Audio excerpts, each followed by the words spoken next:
Kita hanya menghitung hari sebelum sambutan Hari Kebangsaan pada 31 Ogos nanti. Dan seringkali saja apabila kita berada di dalam bulan kemerdekaan ini, kita akan merujuk semula elemen persoalan yang berkait tentang perpaduan selama lebih 60 tahun dan ini masih menjadi cabaran. Justru kita juga mengetahui dan menyedari, mengisafi bahkan bahawa perpaduan itu adalah merupakan satu proses. Ia merupakan work in progress dan sentiasa saja harus kita perkemaskan, perbaiki. Namun kita harus akui dalam fabrik sosial yang ada dalam konteks negara kita pelbagai kaum ini, tentu saja perpaduan, kemakmuran yang sedang kita nikmati ini juga merupakan sesuatu yang harus kita syukuri. Ia merupakan satu formula yang luar biasa turut dicemburui oleh ramai kalangan mereka dari negara yang lain yang sesungguhnya homogeneous juga menghadapi masalah berkait tentang perpaduan. Jadi semangat itu yang kita bawakan pada malam ini bila membicarakan tentang keluarga Malaysia, semarak perpaduan. Kita tahu semarak perpaduan itu merupakan temanya bersempena sambutan Hari Kebangsaan pada kali ini. Dan menemani saya di studio adalah Timbalan Ketiausaha Kementerian Perpaduan Negara, Datuk Indra Nuridah Abdul Rahim. Assalamualaikum, Datuk. Waalaikumsalam warahmatullahi wabarakatuh. Saya bayangkan kementerian ini sibuk lah ni. Sibuk dengan usaha-usaha perpaduan macam kita sebut tadi lah, ia adalah satu proses. So dia bukan destinasi, dia adalah proses yang kita sentiasa kena lakukan. Proses, bila kita sebut proses perpaduan ni, dia bukan satu destinasi yang kita nak capai sebab dia sentiasa perlu dipupuk, perlu disemaikan, perlu disemarakkan. Tapi saya bayangkan banyak program yang cuba dianjurkan menjurus kepada ataupun menuju kepada hari kemerdekaan, bulan kemerdekaan ini. Dalam suasana MCO PKP ini, bagaimana ubah suai yang dilakukan dengan realiti norma baru ini? Apakah ada elemen yang perlu dilunturkan, dikurangkan, bagaimana? Kalau kita lihat, ni Tuan Syed, sebelum tu mungkin saya boleh nak mengucapkan dululah terima kasih kepada pihak RTM kerana menjemput kami untuk berkongsi inisiatif ataupun harapan Kementerian Perpaduan bila kita sebut tentang perpaduan ini sebenarnya dekat di hati semua pihak lah, di hati rakyat. Jadi kalau kita sebut mungkin kalau saya tidak pergi dulu kepada macam mana norma baharu ini membentuk usaha-usaha kita ke arah memupuk perpaduan ini, mungkin saya nak kongsi sedikitlah macam mana mungkin kalau kita telusuri semula sejarah, di mana kita kata tadi Tuan Syed sendiri sebutkan selepas 60 tahun masih lagi kita rasa ada cabaran-cabaran dan cabaran itu berbeza daripada satu generasi kepada satu generasi, dan juga kita tidak boleh menolak fakta bahawa sebenarnya perpaduan itu telah ada. Sebenarnya perpaduan itu telah wujud. Cuma kita perlu sentiasa pelihara dan perkukuhkan. Dan sebab itulah kita boleh lihat bagaimana selepas 48 tahun Kementerian Perpaduan ditubuhkan semula. Kalau kita lihat pada Julai 1972 Kementerian Perpaduan ditubuhkan, dan selepas 48 tahun ditubuhkan semula pada tahun 2020. Di situ kita nampak bagaimana perpaduan ini telah diletakkan sebagai salah satu di tempat yang tinggi lah dalam agenda negara kita. Jadi nak tak nak daripada sejarah 1969 tercetusnya isu 1969 tersebut, kita lihat bagaimana kerajaan berusaha untuk bagaimana kita nak meningkatkan keharmonian. Jadi proses yang dia berdasarkan latar belakang yang berbeza sudah tentunya memerlukan pendekatan yang berbeza. Jadi kalau dulu kita mungkin detik-detik perpaduan yang kita lihat dalam kenduri kendara, dalam gotong royong, tetapi dalam keadaan sekarang norma baharu, usaha itu kita kena ubah. Sesuaikan dengan keadaan, sesuaikan dengan generasi yang kita nak wujudkan. So mungkin saya secara ringkas saya boleh bagi tahulah, kita sekarang ni media sosial kita gunakanlah bagaimana kita nak promosikan. Sebab dalam tempoh setahun dua ni, dalam kita masih lagi bergelut dalam pandemik COVID-19 ni, kita penggunaan media sosial lah, kita mewujudkan ekosistem dengan kita memperbanyakkan ataupun kita mengambil kelebihan yang ada dalam teknologi sekarang. So itu mungkin peringkat awal yang saya boleh berkongsi lah. Kalau kita kaitkan dengan tema itu semarak perpaduan, tapi kita bawakan satu dengan meraihkan kepimpinan baru Malaysia, khususnya kita mengharapkan agar apa juga kemelut yang dihadapi sebelum ini boleh kita letakkan di belakang. Kita bercakap soal keluarga Malaysia semarak perpaduan. Mungkin secara spesifiknya sudah diletakkan agenda dan programnya, apa yang hasrat ingin dicapai dalam konteks episod kita yang ini. Okey. Datuk.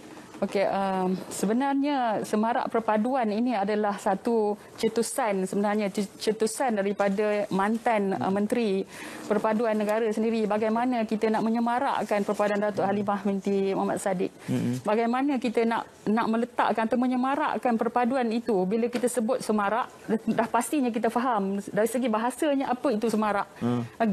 Gilang gemilang cahaya, ialah kegemilangan yang maksudnya dia akan tersebar luas. Jadi kita memerlukan satu asas yang besar, yang mana bila kita sebut semarak, dia mesti bermula daripada bawah, dan dia akan jadi cetusan idea daripada Datuk Halimah pada ketika itu. Untuk melihat bagaimana kepimpinan komuniti ataupun komuniti kita sendiri yang menjadi nadi perpaduan rakyat kita. Kalau di bawah Kementerian Perpaduan kita ada komuniti rukun tetangga, kita ada tabika perpaduan, kita ada kelab rukun negara di sekolah-sekolah, ada 6,000 lebih. Kita ada 8,333 rukun tetangga dengan ahli jawatan kuasa sahaja melebihi 250,000. Jadi kita boleh bayangkan macam mana kita boleh semarakkan perpaduan kita itu melalui ejen-ejen ataupun mungkin kita boleh sebut nadi perpaduan kita di akar umbi lah. Di universiti kita ada sekretariat rukun negara. Jadi yang itu yang kami juga bekerjasama dengan NGO yang kita panggil sebagai Friends of Unity.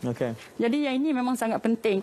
Jadi semarak tu bila dalam masa yang sama, ucapan pertama yang Amat Berhormat Perdana Menteri kita menyebut untuk menjadikan atau membawa negara kita keluar daripada pandemik pergelutan dalam pandemik COVID-19 ni juga, dan juga untuk memulihkan negara daripada ekonomi menggunakan pendekatan keluarga Malaysia yang kami nampak sangat bertepatan dengan apa yang kami hasratkan.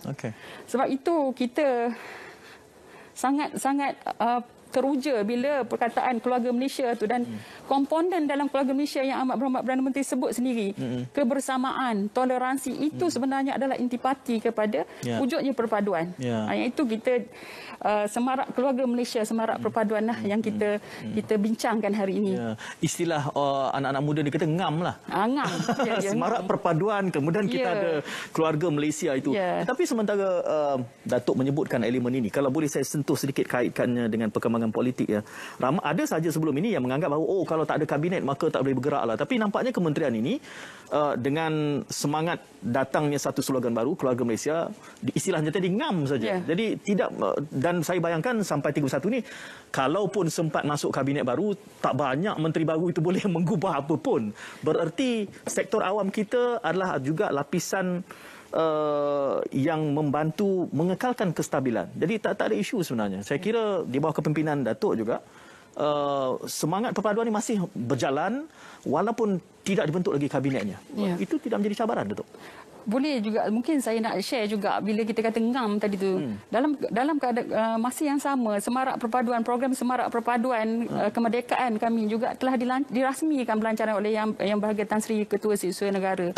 Yang sebenarnya kita menunjukkan bagaimana Tan Sri Ketua Siswa Negara itu sendiri menggerakkan, dia maksudnya menggerakkan penjawat awam untuk kita terus bekerja, terus memberi sumbangan, terus berkhidmat untuk rakyat dalam keadaan apa juga sekalipun. Kita tidak akan terhenti. Kita tidak akan berhenti dan tidak akan ada noktah. Teruskan selagi kita dalam perkhidmatan sebab kita memang berkhidmat untuk rakyat. So itu tidak menjadi cabaran kepada kita kerana semua perkara yang telah kita rancang telah diarahkan untuk kita laksanakan terus tanpa ada. Saya bangkitkan itu kerana apabila berlakunya peralihan tampuk kepimpinan politik itu, ada kerisauan. Kata, sedangkan saya kata, jangan risau. kita punya sektor awam ini sudah punya wibawa. Bukan kali pertama kita beralih pimpinan dan mereka boleh mengendalikannya. Dan terbukti, walaupun tema asalnya adalah semarak perpaduan, datangnya suatu jenama baru, keluarga Malaysia, masuk cuma letak semikolon saja. Itu kerana nilai-nilai di dalam semarak ataupun keluarga Malaysia ini, disebutkan tadi soal toleransi ini semua, adalah merupakan nilai-nilai sejagat yang boleh saja dimasukkan dalam komponen program-program kepada kementerian ini, Datuk. Boleh, mungkin saya boleh berkongsi juga dahulu dengan dasar-dasar perpaduan yang telah kementerian telah dilancarkan dasar perpaduan. Sebenarnya kita tidak pernah ada dasar perpaduan sebelum ini. So telah dilancarkan oleh Amat Berhormat Perdana Menteri pada 15 Februari. Dan kalau kita lihat dalam sebenarnya dasar perpaduan ini adalah untuk menetapkan hala tuju yang jelas kepada apakah tindakan yang kita nak ambil untuk kita sentiasa memastikan negara kita berada dalam keadaan yang aman dan harmoni. Kita tahu kemerdekaan negara akan terus kekal, terus terjamin keharmonian apabila rakyat kita bersatu padu. Kita tidak boleh nak nafikan itu adalah pada kami lah di Kementerian Perpaduan, itu adalah satu fakta. Di mana seperti mana Tuan Syed sebut tadilah, perpaduan rakyat yang pelbagai, yang sebenarnya dicemburui oleh banyak pihak. Kalau kita lihat bagaimana, sebab tu tema dasar kami sendiri kita sebut perpaduan dalam kepelbagaian. Macam mana kita nak mencari itu tema kepada dasar. So kita tidak melihat perbezaan, kita tak nak melihat perbezaan itu sebagai satu cabaran ataupun satu defisit kepada perpaduan kita. Kita nak jadikan perbezaan itu macam mana kita boleh meraihkan perpaduan tersebut.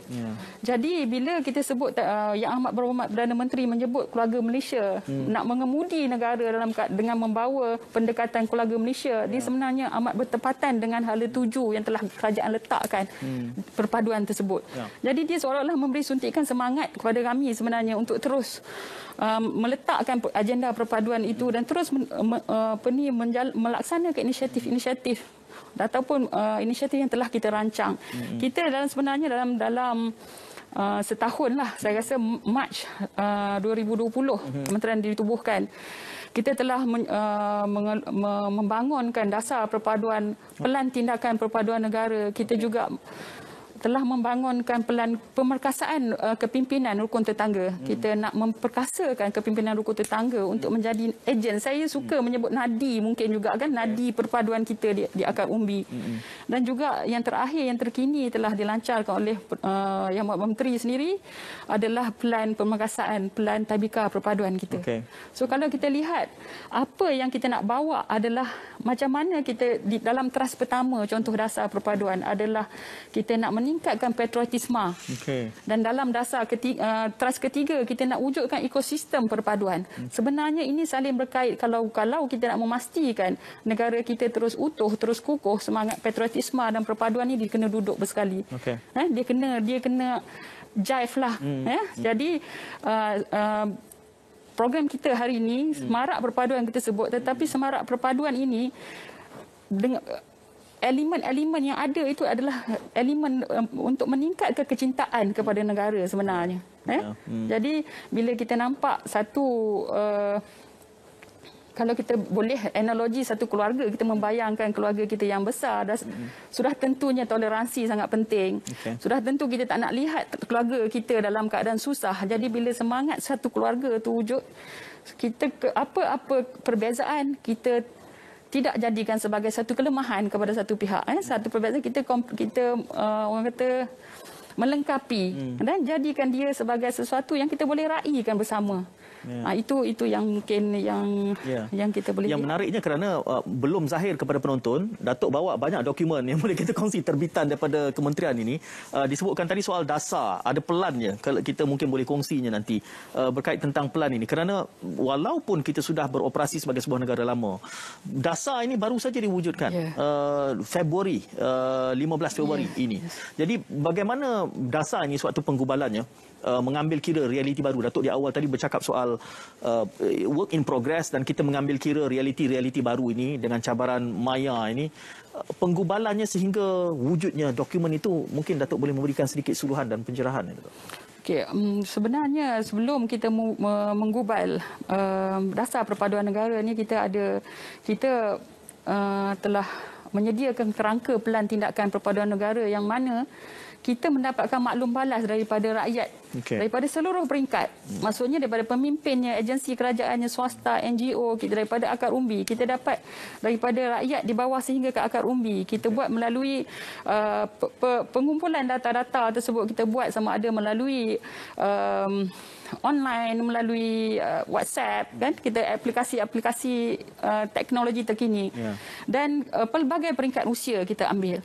Jadi semua bila kita rangka dasar kita sebut adalah berdasarkan apa hasrat yang rakyat nak, kan, apa hasrat yang diperlukan sebenarnya. Jadi kita rangkumkan dan kita melihat perkara ini kita lihat kepada apa yang sebenarnya boleh dilaksanakan. Kita pun tak nak juga dasar yang terlalu ideal tetapi tidak boleh dilaksanakan. Kita tahu perpaduan ini adalah untuk semua. Perpaduan ini orang kata dekat dalam hati kita, kan, dengan siapa-siapa saja, tak kira umur, tak kira bangsa, tak kira kaum, etnik, budaya, semua kita. Itu yang terhasilnya kita kata perpaduan. Kita terpaksa menerima kepelbagaian kita tu. Kita tak boleh nak kata orang terima budaya saya, you tak boleh terima, you kena terima budaya saya dan baru you boleh masuk sebagai satu ni, tak boleh. Jadi kita rangkumkan dalam satu tema yang kita kata perpaduan dalam kepelbagaian. Jadi dari segi macam mana kita nak suaikan dengan keadaan sekarang. Jadi sebab tu kalau saya maklumkan tadi dalam teras ketiga kita mewujudkan ekosistem perpaduan tu banyak. Yang pertama kita kata kita gunakan ruang media yang ada, ruang komunikasi yang ada. Jadi kita nampak ruang komunikasi ni lebih kepada platform-platform tadi. Kita tahu anak-anak muda, kan, macam mana mereka minat mereka ataupun apa yang menarik pada mereka untuk melihat. Jadi kita cadangkan ataupun kita garapkan program-program yang sebenarnya mendekatkan ataupun dekat dengan jiwa dan hati mereka. Sebab itulah bila kita sebut kita memperkasakan komuniti, kita nak sebab komuniti itu sendiri tahu kehendak di dalam komuniti tersebut. So bukan lagi kita di peringkat kementerian mengarahkan jabatan di bawah untuk you laksanakan. Tak. Kita nak bagi memperkasakan mereka sendiri sebab mereka sendiri yang tahu apa yang mereka nak. Kalau KRT contohnya rukun tetangga, kita ada di dalamnya adalah jiran muda, kita ada jiran wanita, kita ada jiran warga emas, kita ada tunas jiran. Semua ini sebenarnya kita nak memberi kepada pemimpin-pemimpin di akar umbi untuk mereka sendiri merancang program yang sesuai dengan mereka. Ya, berarti walaupun ada keterbatasan PKP, libat urus masih boleh dilakukan suatu penggubalan sehinggalah memungkinkan pelbagai bentuk program yang menjurus kepada pembinaan perpaduan ini. Kita bersama Timbalan Ketua Setiausaha Kementerian Perpaduan Negara bercakap soal keluarga Malaysia Semarak Perpaduan. Berjeda terlebih dahulu, kembali secara selepas ini.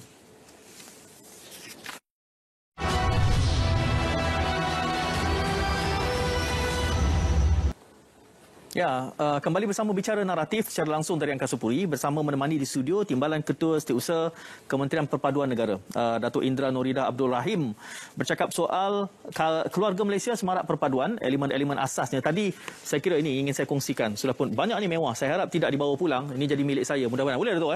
Boleh. Ini dokumen-dokumen. Ramai yang mengangguk ni boleh. Terima kasih banyaklah. Kita cukup sukalah ni. Ini dasar yang dibicarakan tadi. Banyak Datuk sentuh tentang bagaimana penggubalan dasar ini, dasar perpaduan negara pada 15 Februari, dokumennya sudah ada.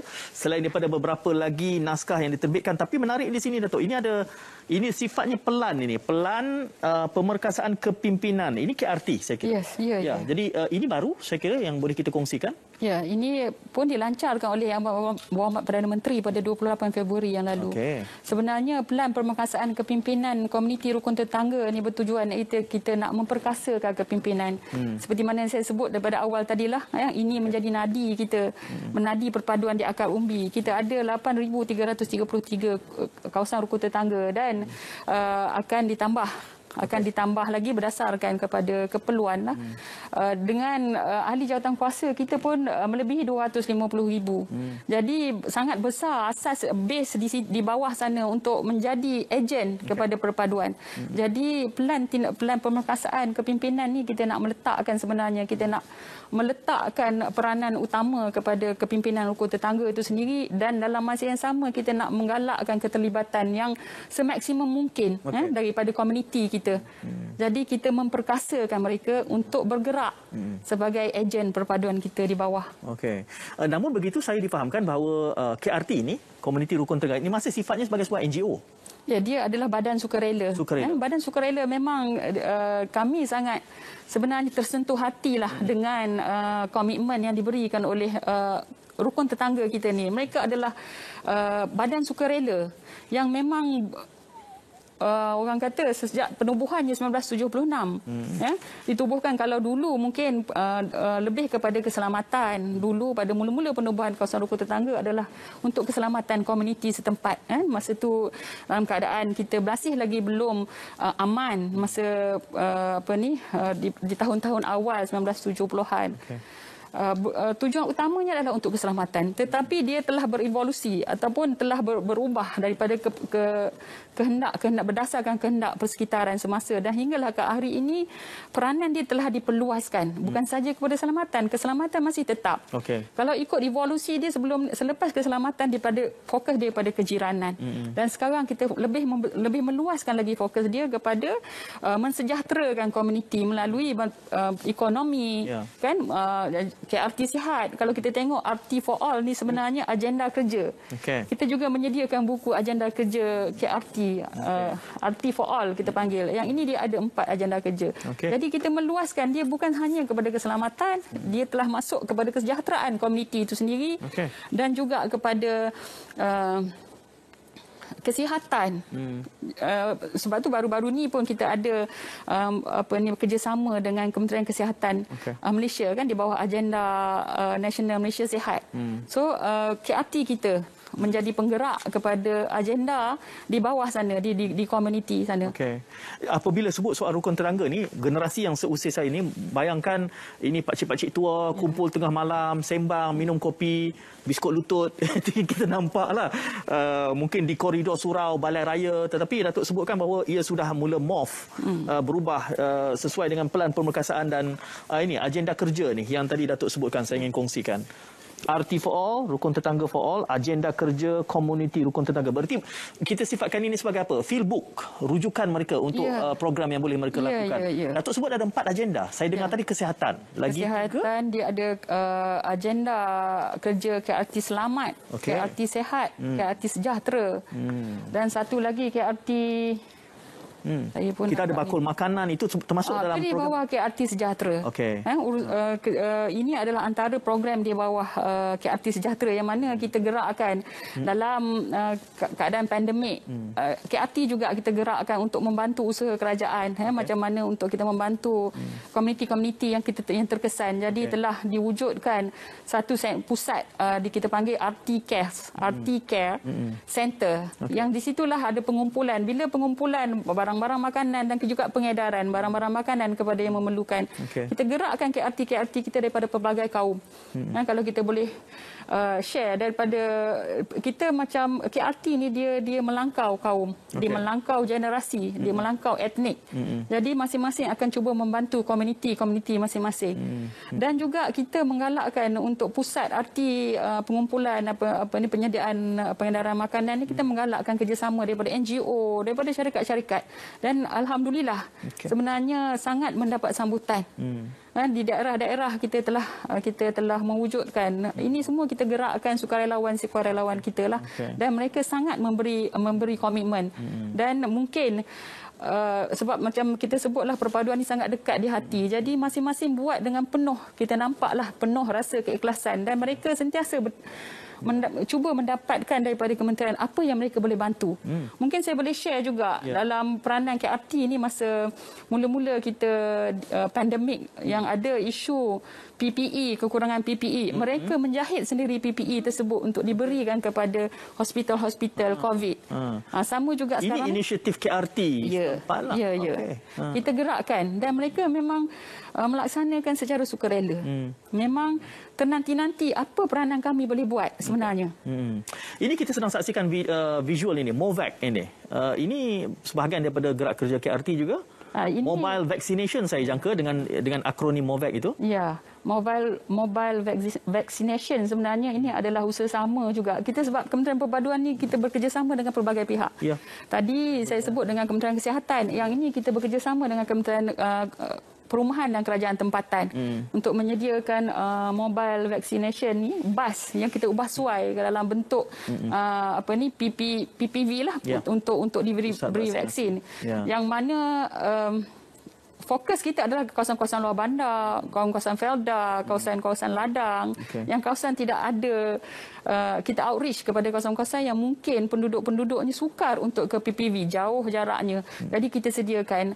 Dan dalam masa yang sama, sukarelawan kita lah, sukarelawan ni KRT kita ni lah, kita gerakkan mereka untuk menjadi, untuk membantu. Untuk mereka akan, dari segi pengangkutan kita ada unit panggilan, mereka akan call. Bila dapat list tu, mereka akan call kepada untuk remind yang mereka yang mereka perlu datang hadir untuk temu janji. Dan sekiranya juga kita ada unit untuk pengangkutan untuk mengangkut mereka. Shuttle service. Yes. Okey. Jadi kita ini sebenarnya memang inisiatif yang kami rasa satu inisiatif yang sangat memberi impak kepada rakyat di sana dan masih lagi bergerak. Ya. Datuk sebutkan ada 8,300 lebih dan 250,000 AJK. Tapi saya bayangkan dengan dinamika dan bentuk program yang luas yang ada, boleh kita wujudkan lagi kerana sifatnya kesukarelawanan. Selalunya sehingga mencecah 8,300 ni macam mana dia tumbuh? Adakah memohon inisiatif setempat ataupun pegawai kementerian yang menginisiatifkan? Bagaimana? Dia ada pelbagai keadaan lah. Ada yang memang inisiatif daripada agensi masyarakat yang memerlukan dan dia akan memaklumkan, memohon kepada kementerian lah, kepada jabatan. Dan ada juga yang kementerian melihat, sebab kita pun bekerjasama dengan PDRM di bawah KRT Selamat. Contohnya kita bekerjasama dengan kementerian, dengan polis di Raja Malaysia. Sekarang ni mungkin fokus kita kepada nak menubuhkan di kawasan-kawasan yang kita nampak hotspot lah, kawasan-kawasan yang kita rasa ada isu-isu yang mungkin boleh mencetuskan isu-isu perpaduan tersebut. Jadi kita bekerjasama untuk mendapatkan pandangan daripada PDRM sendiri. Datuk, saya sebutkan tadi bila sebut rukun tetangga ni, saya bayangkan orang tua saya ni pun sebenarnya dah tua kan, makan biskut lutut, kopi O, sembang untuk keselamatan, tapi nampaknya dah berubah dengan begitu dramatik dan drastik sekali. Tetapi mungkin orang tertentannya juga, adakah bererti kita menyisih elemen kanak-kanak, generasi muda? Itu yang kita akan sentuh selepas kita berehat seketika. Jadi teruskan kesetiaan anda.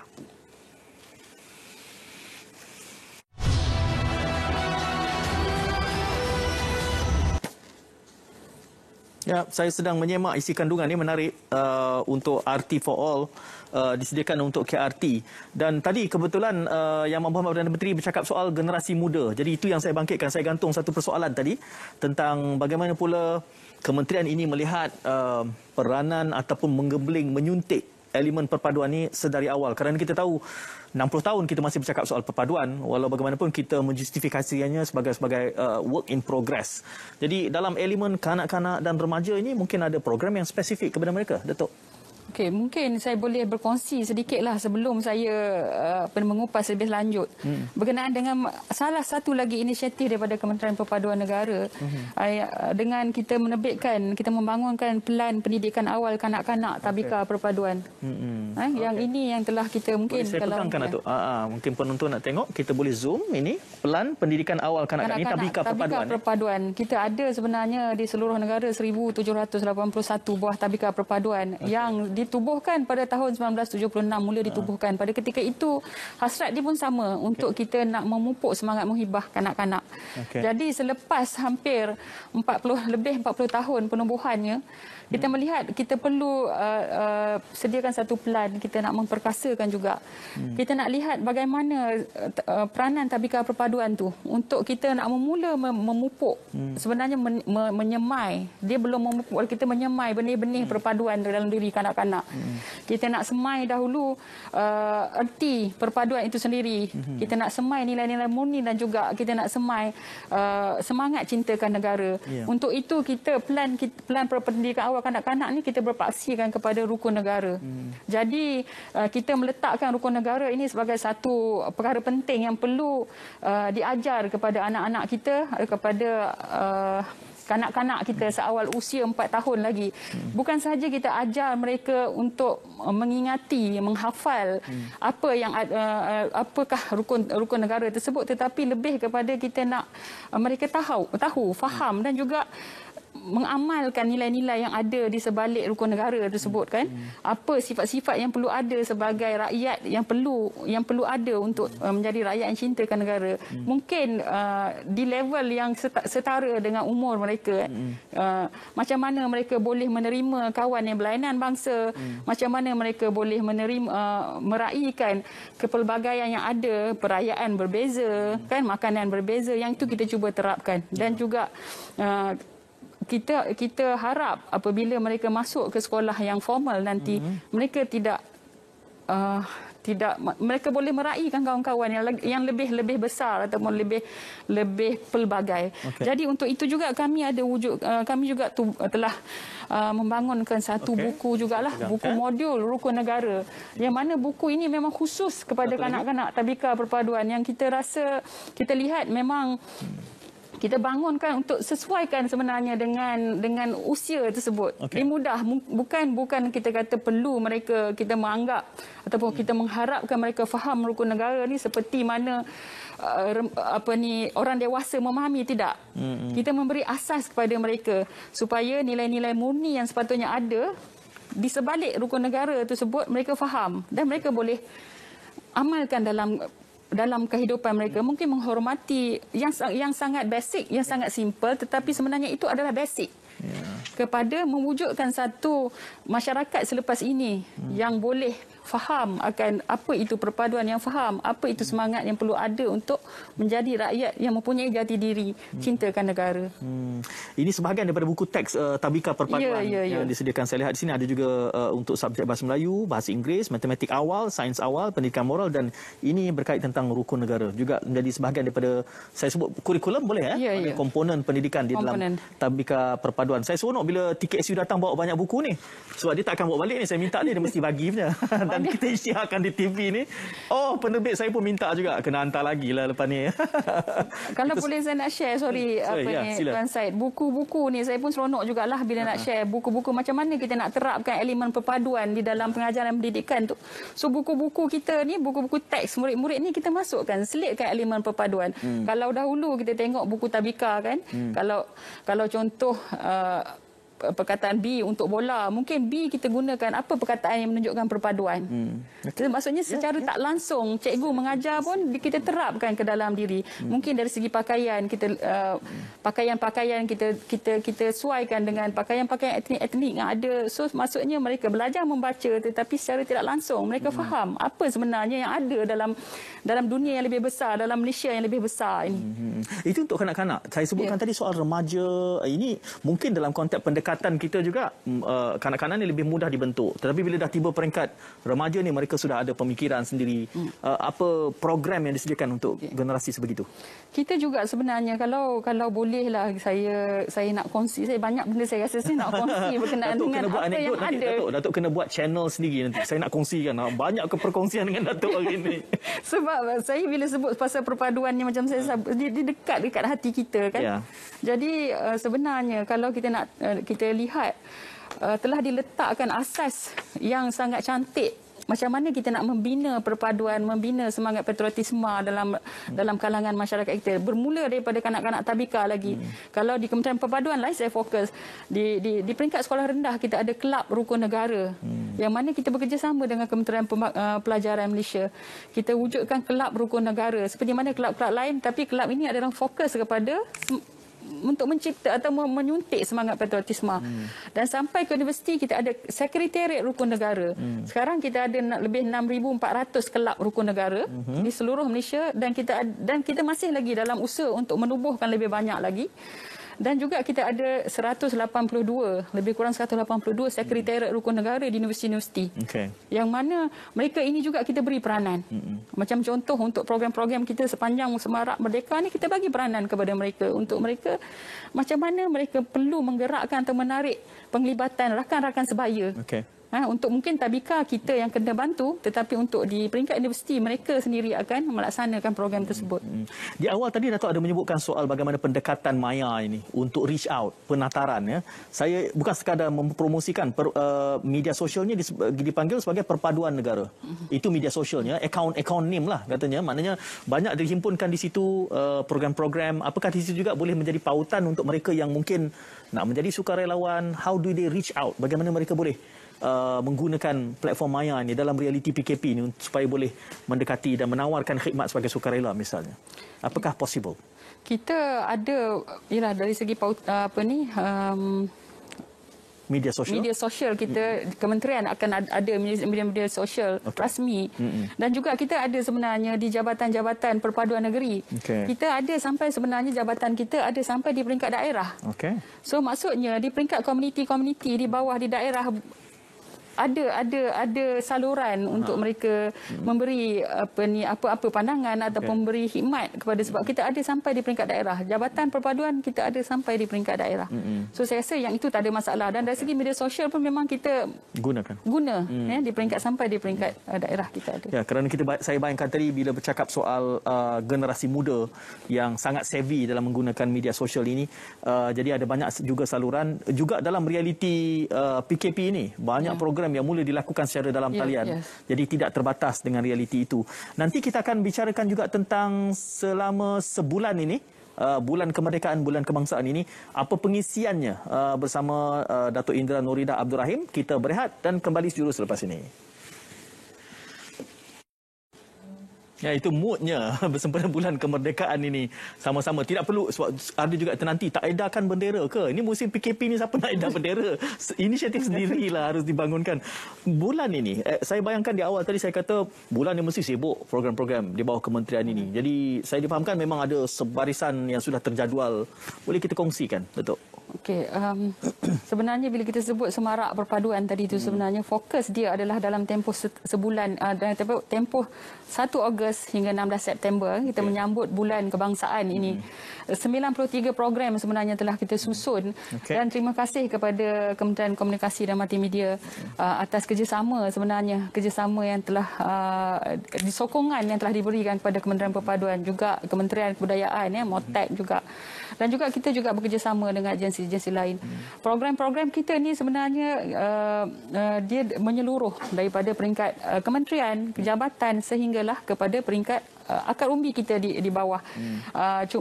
Jawatan kuasa ditubuhkan, dan cuma kita seperti mana saya maklumkan tadi, kita memperkasa, kita meletakkan tanggungjawab itu kepada setiap peringkat tersebut untuk mereka sendiri yang melaksanakan program-program yang telah kita atur tersebut dengan kreativiti masing-masing, dengan kesesuaian dengan lokaliti masing-masing, kesesuaian generasi yang ada, kesesuaian kumpulan yang ada. Jadi memang kita bukan lagi kita orang kata mengarahkan you buat ni, you kena buat ni, tidak. Kita beri kebebasan kepada mereka untuk melaksanakan, dan bila kita percaya, bila kita laksanakan, kita berikan kepercayaan tersebut, mereka lagi pelaksanaan tu kita akan nampak lagi dapat menyemarakkan semangat tersebutlah. Dan juga mungkin saya nak bangkitkan jugalah, kalau bolehlah Semarak Perpaduan kita pada kali ini dia menjadi titik tolak kepada perjalanan mencipta perpaduan kita, mencipta detik-detik perpaduan kita itu sepanjang masa. Sebab kalau kita lihat sebelum ini, kita boleh lihat terciptanya detik-detik perpaduan tu bila ada event-event tertentu. Contoh kalau kita boleh tengok dalam masa sukan. So baru kita nampak macam mana perpaduan rakyat kita tu berlaku tanpa mengira usia, tanpa mengira etnik, tanpa mengira budaya, tanpa mengira adat resam, tanpa mengira apa, kita lihat kan. Dia macam detik itu timbul bermusim. Dan kalau kita lihat bila negara dah setahun lebih kita bergelut dengan pandemik COVID-19, kita nampak macam mana perpaduan itu rakyat kita kan. Jadi kita harap dengan bermulanya kita buat semarak perpaduan dalam bulan kebangsaan ini, kita mengharapkan supaya detik-detik perpaduan itu sentiasa dicipta, sentiasa ada dalam apa-apa cara sekalipun kita nampak dan kita lihat benda tu. Jadi kalau kita nak boleh kongsi tentang program yang kita cadangkan, ini banyak. Memang 93 telah kita aturkan di semua peringkat. Kalau boleh saya share, kalau di peringkat universiti sendiri kita dah serahkan kepada kelab-kelab sekretariat rukun negara untuk mereka sendiri merancang sesi-sesi program-program secara online lah. Buat masa ini memang semua program dilaksanakan secara online, sama ada sesi-sesi siri webinar ataupun apa-apa pertandingan secara online. Begitu juga di peringkat komuniti rukun tetangga, kempen-kempen dibuat, kibar jalur gemilang, kempen satu rumah satu jalur gemilang, macam-macam kempen mereka berdasarkan kreativiti masing-masing. Sebab kita tahu mereka ni pun dah lama, dah sejak 76 dan setiap tahun memang ini antara orang kata momen ataupun detik yang mereka menunggu untuk kita nak promosikan perpaduan. Jadi kita harap dia tidak menjadi hanya satu, maksudnya untuk setiap kali setiap bulan Ogos 16 September semarak perpaduan itu berlaku. Kalau boleh kita nak sentiasa perpaduan ni sentiasa dilihat, detik-detik itu sentiasa kita nampak. Tapak-tapak integrasi untuk kita wujudkan perpaduan itu sentiasa ada, sentiasa dicipta. Dan kita boleh ambil semangat daripada yang Amat Bapak Perdana Menteri sendirilah, sebut Malaysia sebagai satu keluarga Malaysia, keluarga yang besar. Kita ketepikan perbezaan, kita jadikan perbezaan itu untuk kita raikan bersama-sama dan saling kuat, saling bekerjasama lah. Datuk, saya membayangkan semua program ini boleh diakses juga secara dalam talian.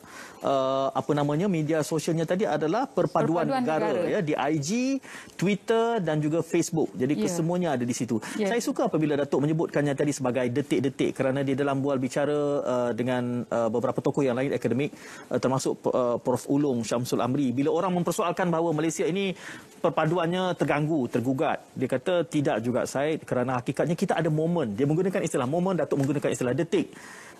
Saya merasakan itu yang harus kita angkat. Kerana bila Datuk mengatakan pandemik ini, saya kira momen musibah ini juga merupakan isu yang harus kita jadikan pengikat kepada perpaduan. Apabila bantuan yang disalurkan itu tidak mengira bangsa dan agama. Dan barangkali mungkin misalnya apa yang melanda di Yan, itu boleh menjadi momen dan detik yang kita manfaatkan untuk membina perpaduan. Ini adalah saya kira yang cuba dilakukan oleh pihak kementerian. Berarti kita sentiasa ada wirawan, kita ada ejen perpaduan. Cuma ejen perpaduan ini harus kita angkat dan amplify kewujudan mereka ini. Dan kita harus kesampingkan mereka yang mungkin menjadi anasir pengganggu ini, Datuk.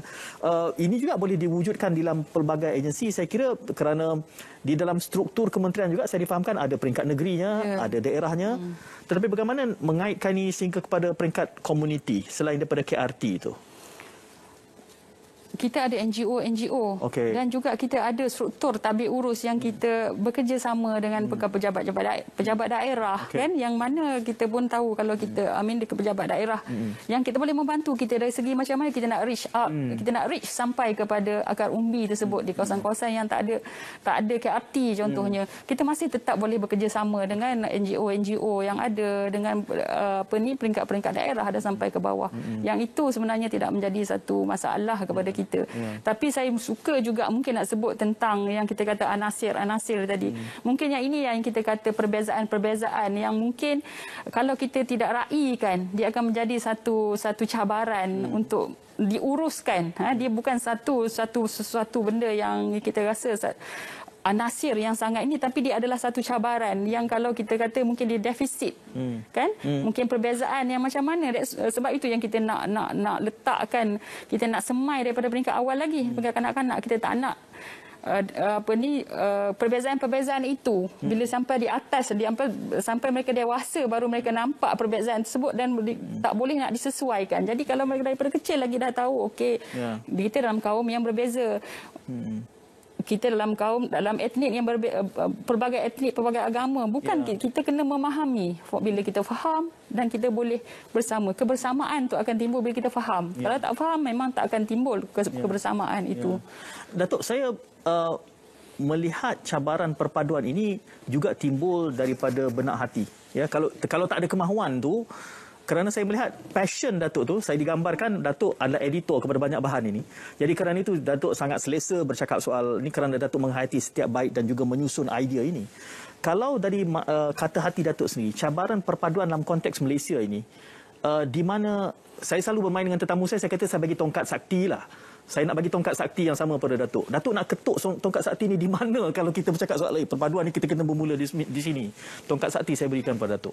Okay, seperti mana saya sebut tadilah, pada saya di peringkat kanak-kanak itu sangat penting untuk kita semai.